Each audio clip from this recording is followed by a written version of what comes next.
Hi, I'm super happy to get to talk about live foods today and raising fry right in a natural aquarium without having to pull the eggs and raise the fry on the side in a clean little tank with baby brine shrimp that a lot of people do.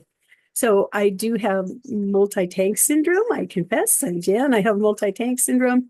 I have 39 balanced natural tanks. They're balanced ecosystems, and that makes them easy to keep. I raise a lot of different live foods for fry and small fish. I'll talk about breeding feeders, crayfish, and snails for larger fish. What I'm breeding right now is pea puffers, cubensis and epistogramma, dwarf cichlids, rainbow shiners, medaka, killifish, gilberts, pygmy sunfish, and others like other little fish. And what fry can be raised right in the tank with the parents. So these are natural planted tanks. I don't use the father fish method or Wellstead, but just really relatively well-balanced ecosystems. That makes it a lot easier. I like eco-complete substrate. I mix that in with some sand, some aqua soil, and maybe random gravel bits all mixed up. Plants seem to like it. The easy plants seem to like it. I don't use CO2. I have plants that are hardy, heavily planted tanks. There's a lot of little microfauna in there. It's a low fish by a load, and ramshorn snails are our friends. They break down dying plants and uneaten food into something that the ecosystem can really handle. I do a 25% water change every week or two with really light substrate vacuuming around the plants. And the benefit of that is you don't have to take out the heaters and all the equipment with a quarter of a tank water change. And I have some fish that are very sensitive and they don't like a really big water change. Also, if your water parameters change in your city, the 25% change probably won't kill off everybody like a 75% would. So these are my favorite type of siphons. I have 6 of these for different sets of tanks. No, I don't have stock in the company, but for these, the long thin design can get around the plant roots and the substrate falls back in once you kink the flexible tubing and the mold and muck comes out into your bucket. So it's really easy to control when you're doing these planted tanks. And so I mentioned that I do have 39 tanks. This is my Instagram account, Ollie the Pufferfish. Ollie's are 14-inch, 9-year-old pufferfish. And I have everything from 2.5-gallon fry tanks to Ollie's 300-gallon aquarium. And again, he is about 14 inches long, and we gave up our dining room for his tank, but I think it's better than a dining room. Who needs a dining room? When Ollie was a little baby, I got 3 of them, and they were sold to me as pea puffers, and I still have all 3. It's 9 years later, and they're all very big. Ollie's the largest. The others are about a foot long, and they're each in separate, massive tanks. So live foods that I maintain, paramecium, microworms, vinegar eels, deero worms, grindle worms, black worms, scuds, ramshorn snails, endlers as feeders, and marbled crayfish. Lots of live foods.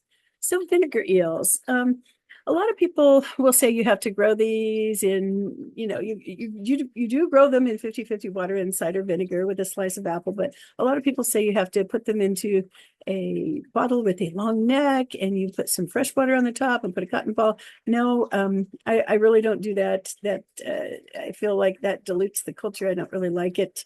You can add a small dog kibble for extra protein into this. This is my hack for rapid collection. I just dip in one of these fine little tiny brine shrimp nets into the culture, tap off the excess vinegar because it will reduce your pH. Just tap it off onto a paper towel or a coffee filter or something.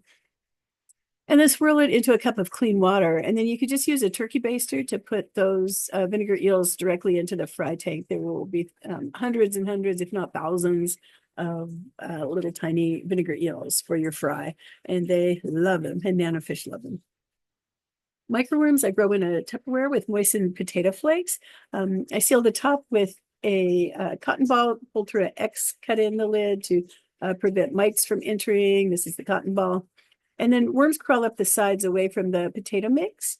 And you can collect a little bit with a coffee stick and then swirl directly into the fry tank. Just get this part where they're crawling up here, not the potato mixture. So Daphnia are great. Moena are great. They're a smaller version.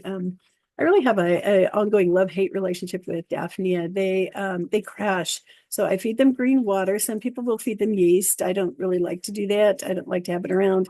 Um, I feed them green water, and they grow and then they crash, and then the eggs will grow back up. So Moina are a lot easier. They grow better outside when it's temperate. There's a black worm in the middle there, a couple of them. But they are great food for fish, and fish love them. So if you can grow a tub outside with some green water, it's really a lot easier than having them indoors. Brindle worms, I grow these on sterile soil with some moistened dog food kibbles. I collect from the side with a paintbrush or one of those coffee stir sticks. I like those. If you do get mites in your cultures, you can use these mosquito dunk chunks. They really help. They also keep mosquito larvae away from your tubs outdoors if you don't want them. Some of us might or might not collect them for the fish, but if you don't want them and if you don't want mites, these are useful. They don't hurt any fish or even Daphnia or anything. They just are bad for mites. So this is an easier way to grow the grindle worms. Learned from my friend Audra Meyer. Just a little piece of the needlepoint mesh, the rigid mesh, and grow them on cocoa coir, moistened cocoa coir. And then again, I put some little small dog kibbles. These are actually Science Diet puppy kibbles, if anyone cares. I just put a few of those for the worms to eat, and then I pick up the mesh and swirl it in some clean tank water, and then use, again, the turkey baster to put this down for the nanofish and little fry. So scuds, are they friend or foe? Credit to Arya K for this nice picture of the scud. This is one of the two pictures that are not my own in this whole presentation. So are these friend or foe? It depends on the type of scud and the fish. So populations need to be controlled by fish who love to hunt and eat them. If not, then they really do grow kind of out of control in a tank. They can outcompete in shrimp tanks, and they can also be bad news for snails. They're little calcium miners, even if you have cuttlebone or a mineral source in the tank. And they seem that they will get into the snail's shell and kill the snail. But they are great live food for, I raise live betta and killifish and smaller fish, pygmy sunfish. They love to hunt them. So these are Gemmer's shrimp or scuds. This is their life cycle. The male scuds will grab onto the female's back and carry her around so that they can mate with her as soon as she sheds. And the female will then carry her eggs in a marsupium pouch for about 2 weeks. Once they hatch, the babies look like they're total little scuds. They look like the adults. They'll emerge in about 4 days, about 0.5 millimeter long, and they can breed in about a month. And so I just keep them in a big fish bowl, one of those big kind of oblong fish bowls, or in a Tupperware container at room temperature. Some detritus, a little bit of fish food sparingly, throw in some plant clippings. If anything gets hair algae on it, they're good at cleaning up the hair algae. So if one of my plants gets hair algae, I'll put it in there for a while. They'll clean it up. Just rinse out the water once in a while through a brine shrimp net and pour that back in. And they're really, really easy to grow. You can just pull them out with a turkey baster or pour them through a net to collect. So Diro worms, microfex, these are like little tiny black worms. You can see them here on strands of pasta. That's what I feed them. And so I feed them thin cooked spaghetti in small amounts. I use a clean small paintbrush to get gobs of them and drop those into the tank. And if it's something that eats really from the surface, then I'll just rest those on a plant leaf near the surface for the top or middle feeders. Blackworms are one of my favorites. I have a blackworm culture going here, has all sorts of leaves and stuff in it. I use the coffee stir sticks for microfilm and to provide anchorage for them. I keep them in a shallow water in Tupperware, either in the fridge or in room temperature. This is showing them in our guest room tub. Sorry, guests, I do clean it before we have guests coming over. I rinse them daily if I'm keeping them at room temperature, but in the fridge, they can go for a few days or a week without any rinsing. And leeches will come in most shipments to the local fish store, and you really should adhere them out. So these are the Helidella leeches. They are not the type that would cling onto your fish or you or really hurt anything, but the fish can grab them, and they also eat the blackworms. And so I had a big female guppy get one lodged in her mouth, and I had to get her out with a net and pull it out with the tweezers. And I just don't think it's very good for them. So it's best just to adhere them out. You can also chop them with small sharp scissors for the smaller fish, for pygmy sunfish or growing puffers or betta fry. And if not eaten, the halves will regenerate in the substrate of the tank, so they really don't foul the tank. This is kind of sad, but I do sell or give away some Gapier Endler coals as feeders. You may have a trusted friend. You know, if you don't have one, look for a local fish club or someplace that you can drive, so that you can get some of these at a local fish club auction.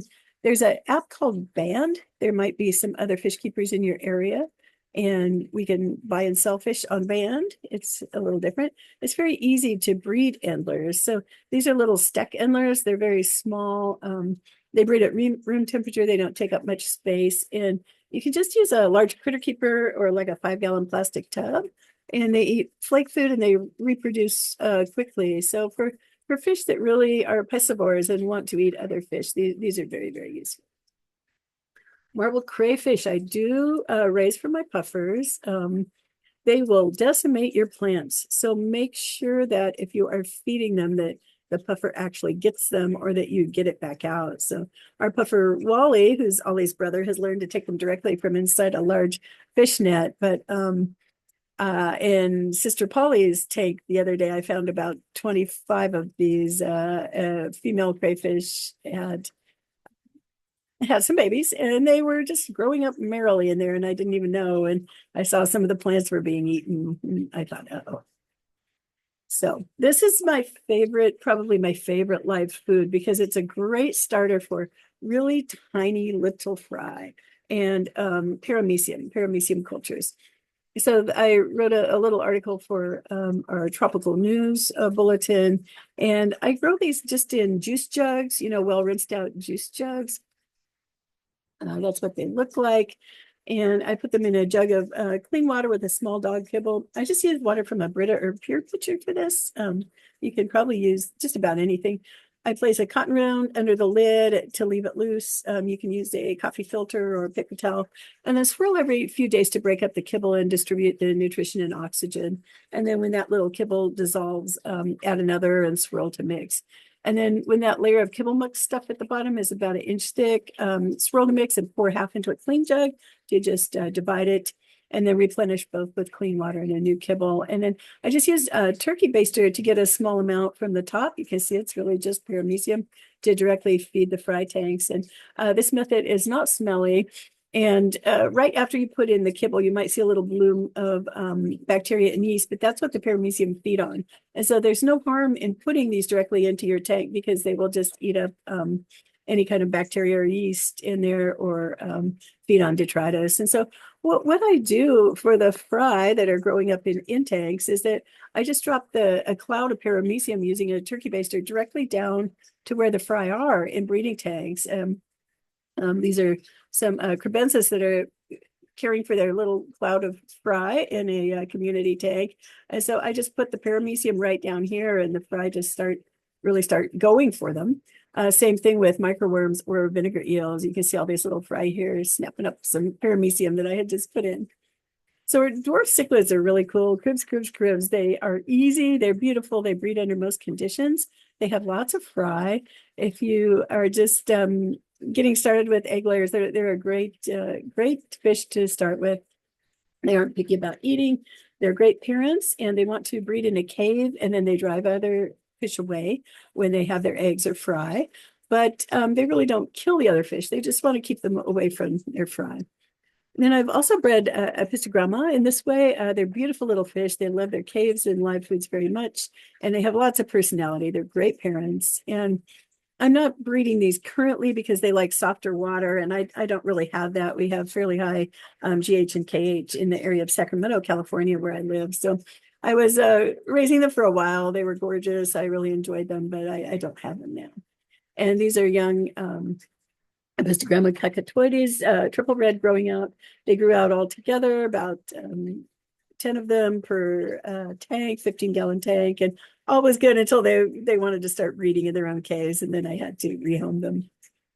I raised a lot of different killifish. These are Australia killifish. It's a burnt orange strain. They also grow up right in the tank with their parents. You can see young ones in here. And I just keep dumping in the paramecia and vinegar eels. And the vinegar eels will live about 3 to 5 days in fresh water. And so the little fish that you can see back in the plants and around here, they really like to find these little live foods and to hunt them down. And it's really a natural instinct for them to do that. Also, the Garnerii killifish, they grow up in the tank right with the parents. I have mops around the edge of the tank for the tiny fry, and I put the paramecium right down onto the mops. So the eggs are hatching in there, and then the little fish are growing up. I also I used to breed angelfish and bettas throughout college, traded them to our aquarium in Sacramento. I selectively bred a pure green betta strain, and now I breed the naturally green wild betta mahachiensis that are shown here. There's some little fry over here in their bubble nest. And I also breed Embellis, and both of these strains can live together as pairs in a heavily planted tank. And if it's well seasoned with plenty of infusoria, baby scuds, and things like that, the fry can grow up right in there with the parent fish too. I also raise a variety of plecos. The male raises them in these watering spike caves. Sorry for the music, but this is an economical way to get pleco caves. Reticulated hillstream loaches. So they breed right in the tank along with the parents. If you have lots of flow in rock piles, they like mossy rocks and a lot of microfauna in the tank. And they will come out of the rocks and stay out when they're large enough that the greedy guppies don't chase and try to eat them. And you can see some of the smaller ones coming around this food pellet once they get a little bigger. They're super cute fish. You really like them. Rainbow shiners, a beautiful native North American fish. I keep these at room temperature with no heater, and they will spawn in a Tupperware of rocks with a little yarn in there, sterilized yarn, and some moss. And I just take that tub right out and put it into another container, another tank, so that the babies can hatch.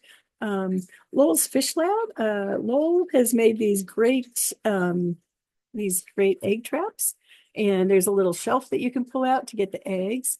And then I have great Fred Shadow and Submerged Designs that made the beautiful lava rock heart sculpture that's shown here. And it's too pretty to put into the tank because I'm afraid it will get algae on it. So just want to give a shout out to a couple of my friends there.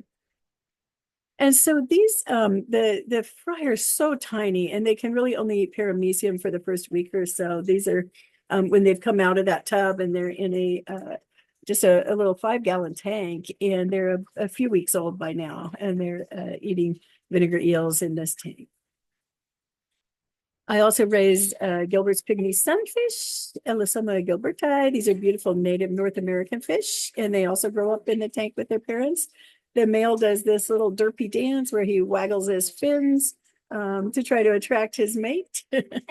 They're so silly. Really love these guys.